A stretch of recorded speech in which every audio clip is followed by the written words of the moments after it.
Yes, mga ikalamayong adlaw kanatong tanan ug welcome din sa itong panaguban sa atong tulumanong tambayan sa Radyo Pilipinas. Kauban ninyo Armando Feniquito, mga igala. Anyways, mga katambayan, kung matingala mo, akong environment dahil no, wala sa studio, wala po dito sa mga opisina. It's because na ako diri karon sa usa ka hotel, no.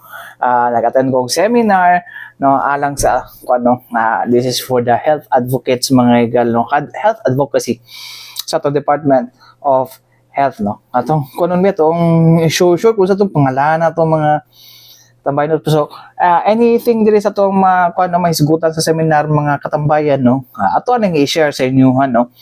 Asan man to gi share ni just sa atong amigo, mga katambayan, no. Nawa man. Anyways, pangitaan sa nako, ha. Ayun. Mga katambayan, na itong tanawon, no. Kung ano siya, mga igala, it's about health literacy on violence and injury prevention. So, mga igala, no. Anyways, one of these days, no, atong i-share ni kung saan mga nahisgutan din. But anyways, mga katambayan, di na ito ma-deny, no, nga kuan na yun, no. Pila ka adlaw na lang, no, Pasko na. And this is the holiday season, no, para sa tuwang mga kakuan, no? And then bulot na kapila na nakakuan, naka-experience ang ato ang dakbayan, no, o mga pipila ka mga crime against property, no, nanaghan na ang kawat na pwede wa man ingon na nanaghan, but na ang presensya sa kawat ni gid, no. Well, kinakalikayan sa isa sa developing develop nga mga lugar, no, such as Davao City, di gid malikayan nga naiingon ana nga mga mahitabo gud, no, mga insidente. Pero katong kwan lang, no, to sa katong sa Maa ug sa katong pinakakuan gud is tong sa Bangkal nga nara sa highway. Kay grabe gyud, no, grabe gyud tong gibuhat, no. So karon mga igala na mga measures nga ginabuhat ang atong kapulisan para ma-counter ni, no. Although wala naman noon to nasundan, pero kaling mga kwan lagi daghan kayo og kanang mga mabantayan man nimo, kay di man na mo kwan, di man na mo atake din ang kawatan og kanang isa ka kwan lang mo kwan, magina sila tawag mo observe gina sila ng mga ikal, no, magmanman na sila una, mag-surveillance sa sila na una bago na sila mga. Anyways, mga igala, alang sa mga kuno security measures na ikuan sa to ang kapulisan, no, to deter this kaning mga krimen, no, or crime against property at paminawon, mga igala, antig pamaba sa Davao City Police Office, walay lain, mga igala, Captain Hazel Tuazon. Paminaw na to. I heard kaganiya sa live, no, na murag na nibaba ato ang crime volume for this week, tama ba ko? Last week, no. Pero nagyapon ang crime against property. Pero unsa siyang trend pa, pababa ba siya o pataas gyapon? Sa crimes against property, sir, previous week is 15, and then last week is hindi. Overall total na to siya, sir, sa crime, 8 focus crime. So the previous week taas ang sa theft, and then last week is baba siya. And then sa robbery, katong sa ano, sir, sa area sa Talomo. Ito sa Bangkal. Yes, sir. Kung ibase na to ang tanan, sir, sa 8 focus crime, mas nibaba siya last week compared to previous week. And hopefully, kung unsay gitason sa last week, karon nga week, sir, unta magbaba. Pero karon man ba, it's because kwan manggod karon, ma'am, no, kan holiday season na gyud dali na to kuan, ay na to ma-deny nga daghan during these days taas gyud ang crime against property. And then mo na to isa na tong mga nitabo tong robbery, no. Usa ginabuhat karon, no, sa Davao City Police Office para ma-deter ni nato nga mga crimes, so especially katong niagi sa Bangkal nga highway lang, pero lakas loob kayo nga nisulod siya ra pagit isa against 2 personnel sa maong kwan establishment. Yes, sir. Ang ato ang acting city director, sir, no, after the incident, sa pag-monitor, actually, nag-monitor gilipir niya ato ang city director, sir. And naging saksi, especially sa mga areas nga na ay mga daghan o mga, say, tawagan ng mga Western Union or sa padiha JNT nga mag-coordinate ang ato ang mga station commander sa mga tag-iya. And then sa gi-advise po sa ato ang sa operation, possible butangan og kanang kasi tawagan ng barriers, sir, no? Katong sa bangka nagod siya pero ano magtungod sa kahadlok. No, kanang ang mga business establishment owners kanang tagaan nato kanang idea, sir, ba? Para dili sila dali mabiktima ani mga robbery hold up. Naman tay mga gipangbutang, sir, sa mga areas and na mga naka-uniform personnel, wala naka-uniform, pero dili man gud sa ingon nga pambutangan nato isa-isa gyud, sir, kada business establishment. Muna kailangan gyud pud namo ang tabang pod sa mga business establishment owners, kung sa tay mga advice sa ato ang mga investigators, sa mga station commanders. Ug unta, sir, ang coordination, pirmi, sir, no, kung naman sila yung matikdan nga tao, sir, nga kadudahan, gawas o sulod ba sa ilang establishment, mutawag dayon, sir, sa ato ang station commanders para maadtuan dayon, sir, dili na magpaabot ba nga naay buhaton kay dili man gyud naingon, sir, nga diretso sila sa isa ka establishment nga diretso dapon na gyud na sila ginakandak, sir, nga surveillance before sila mag i-ano ilahang pag-hold up.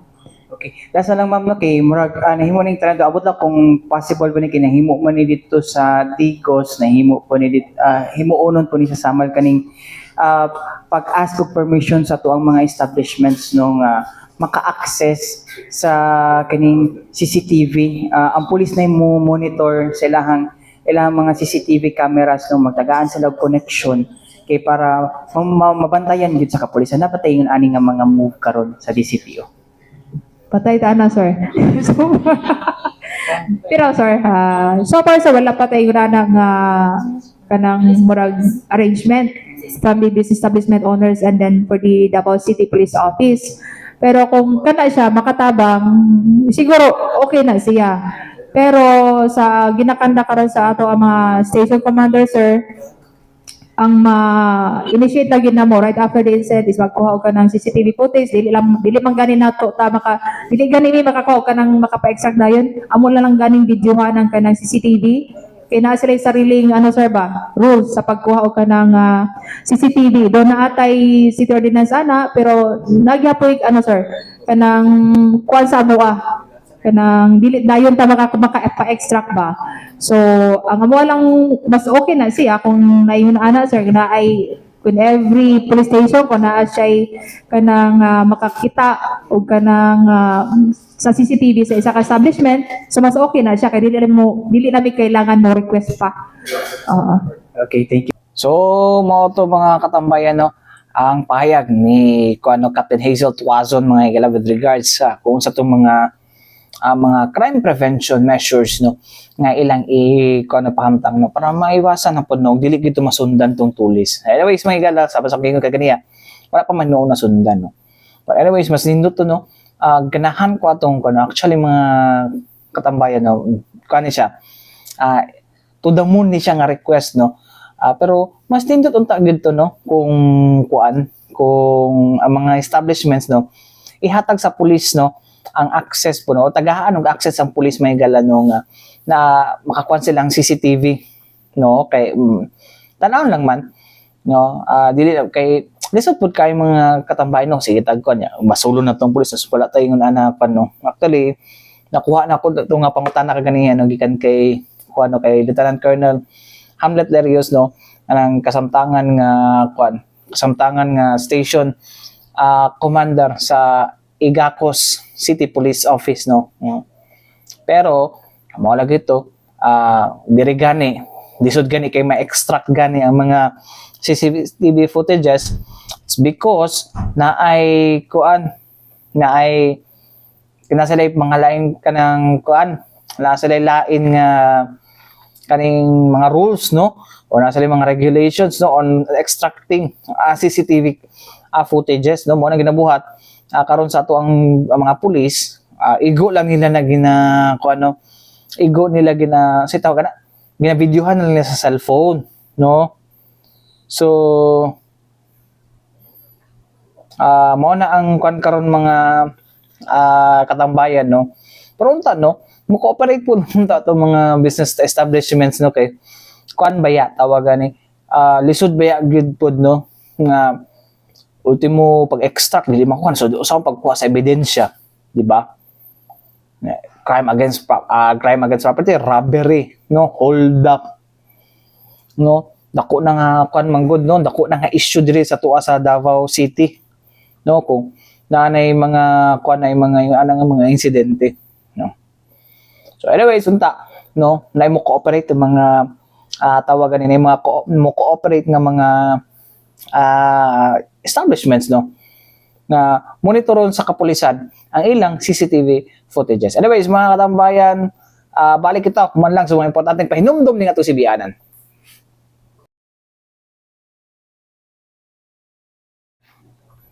Yes, mga igala, balik kita diri sa itong panaguban sa itong tulumanong tambayan sa Radyo Pilipinas. Kabagya po ninyo, Armando Feneki, itong mga katambayan.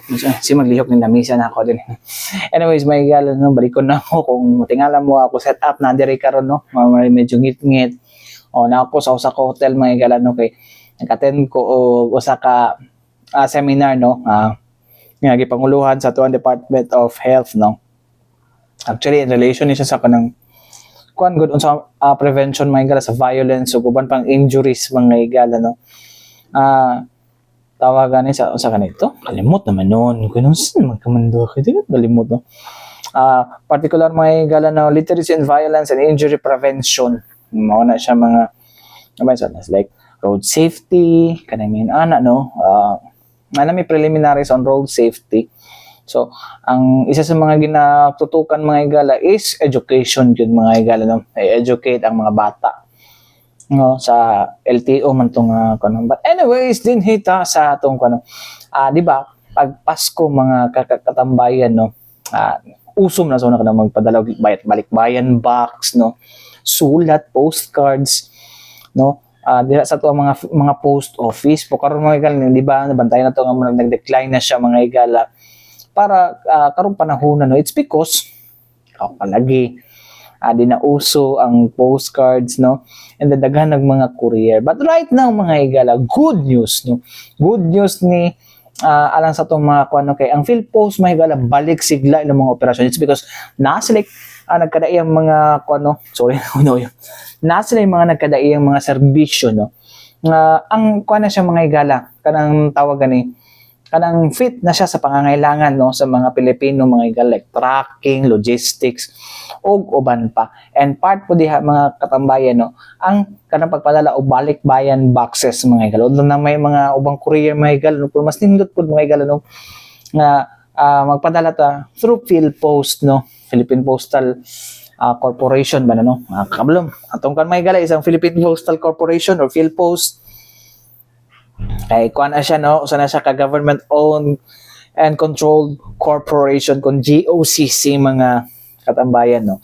So anyways mga igala, without further ado no, ato anang kanon mga igala paminaw no ang nahimong pahayag no ni kuan PhilPost Eastern Mindanao Acting Area Director mga igala na si Ma'am Rosemary Tubal no, with regards sa ilahang serbisyo nga gidalit sa tuwang katawhan no, sa pagpadala og uban pa no, dili na tong kartero wala na to, lahi na po ni siya nga serbisyo. Kung sana paminaw nato ni No, ma'am, no, nga, naghanap mga courier services, no, sa una si LBC lang ang kuan, ilado pa karon daghan na kaayo, no. Daghan pa pagyapog nag-abot sa inyo, sa PhilPost. Daghan ra gihapon. Why? Because we are connected to 195 countries in which the other private officers are not.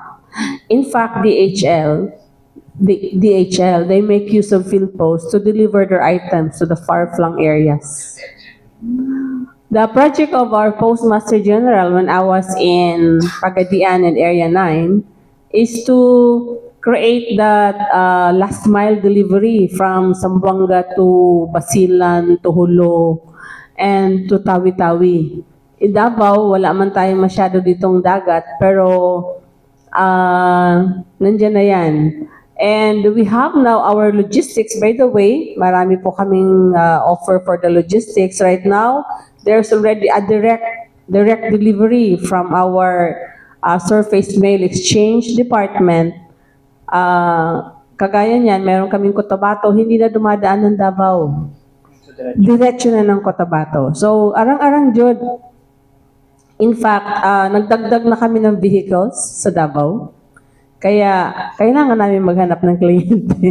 Kasi nakatenga lang siya. Pero right now, ma'am, gina-expect ba na to, no, especially here in your area sa Davao, nga naghang mga balikbayan boxes ang magabot, especially sing abot ang Pasko? Depende jud.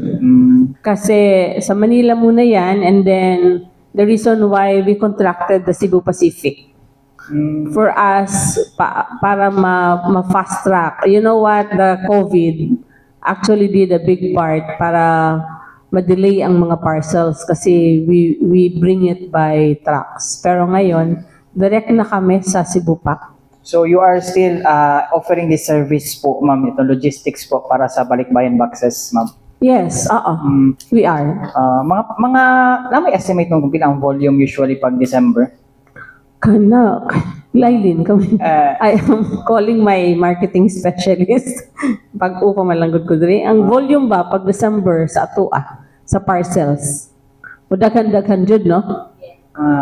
Anak kay peak magod namo from November to December and then January. Kasi may overshoot pa yan eh.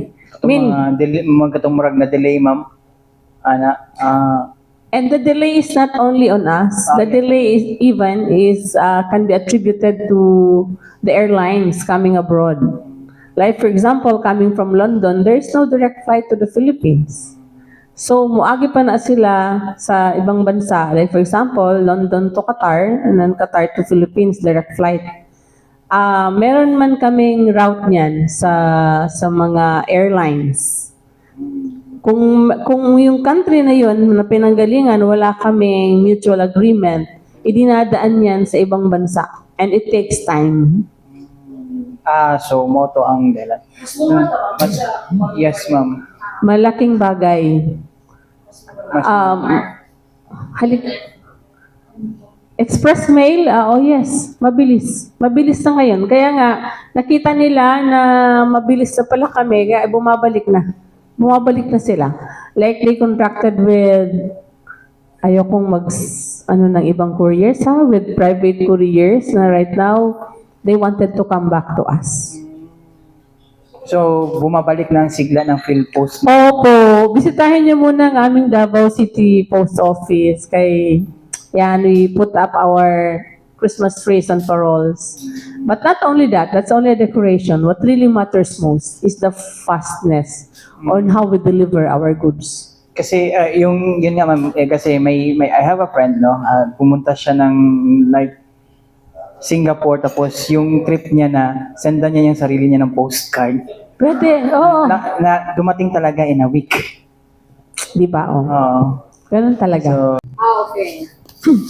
We have Cargabilis, the tracking and hauling. We have the logistics service. We have domestic express mail. We also, kanang mga dili gani namo maabot, we're offering an LGU postal station. Kaya daghan namang mga post offices nga nagsarado. So we want to open up through a barangay postal station. So and the postal ID of course. And then the philatelic and stamps. So, mo to mga higala, no, ang pahayag doon ni Ma'am Rosemary Tubal, mga higala, ang acting area manager, mga higala, no, sa PhilPost Eastern Mindanao, mga higala. Eastern Mindanao, siguro to, mong yung gigo, no. So, mo to, ayahan ang kwanto nga balik, sigla na, no. So, hopefully, no, madawat na po balik ni sa to ang mga, sa to ang publiko, no, kining kinatawag na to nga, serbisyo sa PhilPost. Yan ang gibanggit kaganihan mga higala kung sa itong mga serbisyo sa PhilPost o logistics. Sila na po na nagkwento sa mga far-flung areas, no? Kuha na mga higala, no? Tapos karon mga higala sa balikbayan box mga higala, ipaagi na nila plano, no? Upan pa nila mga serbisyo, no? Aron nga kung kay numdo pa ng mga higala itong PhilPost, so itong mga kaedad sa itong mga itong mga mama, papa, itong pinpal, pinpal era pa. So, mukhang pinpal era. Kagisa man ang panahon ng pinpal era, pinpal ay, no, mo na, post ko. Kasi ako yung isa kakon mga igal. Dati itong nakauban ako sa Cebu last time mga igal. Okay. Nato available na mga postcards. No? Postcards dito sa kato namin sa Karkar. Kaya lang wala lay kanang post office sa Karkar manggod, no? So, itabo ato. No, kaya namo na siya kanang to sa Singapore ata siya na may mga street post mail kanang sa god, no, magpalit ka postcard tapos ipadala mo sa imong sarili after a month, a week wabot na sa imo ha, no, ipadala sa imong address sa stamp. Mo na siya may galan lingaw-lingaw ra god, no, sus na god natay mga pamaagi nga maglingaw-lingaw di lang ta sige kanang chismis anang Maris Racalo, Anthony Jennings mga katambayan, no. Una pa lahin no dito samot nang dita mag-drugs mga katambayan kay dili man ta batak sa trabaho no, di man ta nag-overtime. Char. So, mao na no ang kuan nato mga katambayan, no. Hopefully gid no makuan gid nato ato ang tawagan ni mabalik, no, nato ang sigla gid, no, og atong pagsaang pagkuan nato sa tong Philpost mga katambayan. Di lang ta dito sa pagkuhog ID. Dito po, ako, para ito na valid ID, mga taglayang ID, charing. Anyways, mga katambayan, mao ka na naglangkob, no, sa atong panaguban karong adlaw o hangtod sunod uno sa atong panaguban sa atong tulumanong tambayan sa Radyo Pilipinas sa ngalan sa tibuok pwersa sa DXRP Radyo Pilipinas na ako yung kaban Armando Feniquito. Hangtod sunod na mga igala, daghang salamat o maayong hapon, amping ta kanunay mga katambayan.